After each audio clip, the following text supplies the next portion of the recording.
Hey everyone, so question of the day series का ये fourth day है और ये फोर्थ क्वेश्चन है आपके सामने पार्ट सी का। क्वेश्चन क्या बोल रहा है आपसे? The following statement refer two factors regulating the fidelity of DNA replication. पहला स्टेटमेंट यहाँ पर बेसिकली जो फिडिलिटी का मतलब क्या समझ सकते हो आप कि डीएनए रेप्लिकेशन कितना ज्यादा बिना किसी एरर के हो सकता है ना। अगर एरर ज्यादा होगा तो फिडिलिटी लो होगी, अगर एरर कम से कम होगा तो फिडिलिटी हाई होगी। ओके तो जो फिडिलिटी है उसको रेगुलेट करने की बात हो रही है। ये वर्ड बहुत ज्यादा इंपॉर्टेंट है इस क्वेश्चन के परस्पेक्टिव से। यहाँ ये नहीं बोल रहे कि फिडिलिटी को बढ़ाना है कि घटाना है, they are just asking about regulating the fidelity. Okay now पहला स्टेटमेंट बोल रहे हैं the 5 to 3 exonuclease activity of the replicative DNA polymerase. अब बहुत सिंपल बात है कि जो प्रूफ रीडिंग एक्टिविटी होती है वो होती है बेटा 3' to 5' एक्सोन्यूक्लियस एंड ना कि 5 to 3 एक्सोन्यूक्लियस। इसको समझने की कोशिश करिए। मान लीजिए ये डीएनए है, ठीक है, ये 5' है इसका और ये इसका 3' है। अब यहाँ पर हमने एक प्राइमर लगाया और जो कि आरएनए का बना हुआ होगा डेफिनेटली, और उसके बाद में हमने डीएनए को बनवाना स्टार्ट किया। अब इधर 5' होगा, इधर 3' होगा, ठीक है। अब मान लो यहाँ पर प्रेजेंट था जी जी सी सी, यहाँ पर अटैच हुआ सी सी जी, और यहाँ पर लास्ट में अटैच हो गया सी के साथ में A, which is a wrong base. तो अब इस केस में बहुत सिंपल बात है कि इस ए को हम हटाना चाहेंगे यहाँ से। हम ये थोड़े चाहेंगे कि मतलब जो हमारे पास एंजाइम आएगा वो पूरा यहाँ से शुरू हो काम करना और सारे बेसिस को cut cut cut cut cut करता हुआ यहाँ तक पहुंचे और फिर इस वाले को हटाए और फिर से पूरा प्रोसेस बने। ऐसा तो हम नहीं चाहेंगे। हम क्या चाहेंगे कि एंजाइम इस तरफ से काम करे और ये जो गलत वाला बेस जुड़ा था इसको हटा दे और उसकी जगह पे सही वाले बेस को जोड़ दे, ठीक है। यही होना चाहिए। तो अब डायरेक्शन को समझो। अगर ये एंजाइम कोई इधर से इधर आता है तो हम उसको बोलते हैं 5' to 3', क्योंकि 5 से 3 की तरफ चल रहा है एक्सोन्यूक्लियस एक्टिविटी। वहीं अगर ऑपोजिट डायरेक्शन में चलता है तो हम उसे क्या बोलेंगे? 3' to 5' एक्सोन्यूक्लियस एक्टिविटी।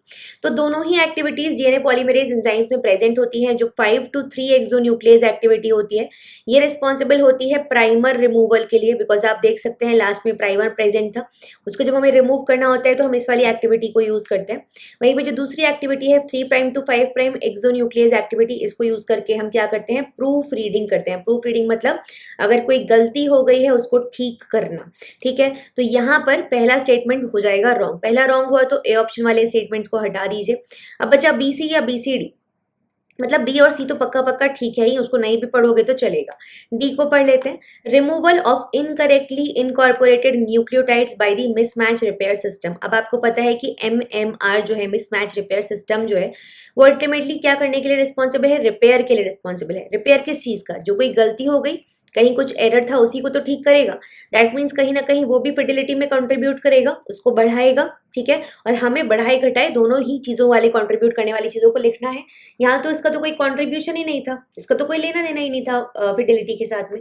तो डी स्टेटमेंट भी हो जाएगा करेक्ट। तो करेक्ट आंसर तो हो जाएगा हमारा सेकेंड ऑप्शन। लेकिन पढ़ लेते हैं हम स्टेटमेंट बी और सी को भी।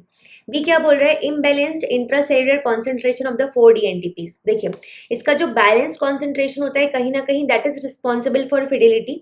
अगर इम्बैलेंस्ड कॉन्सेंट्रेशन है कहीं ना कहीं वो म्यूटेशन कॉज करता है, तो कहीं ना कहीं आप बोल सकते हो कि फिडिलिटी को घटाने में शायद इसका रिस्पॉन्स होगा या फिर रेगुलेट करने में।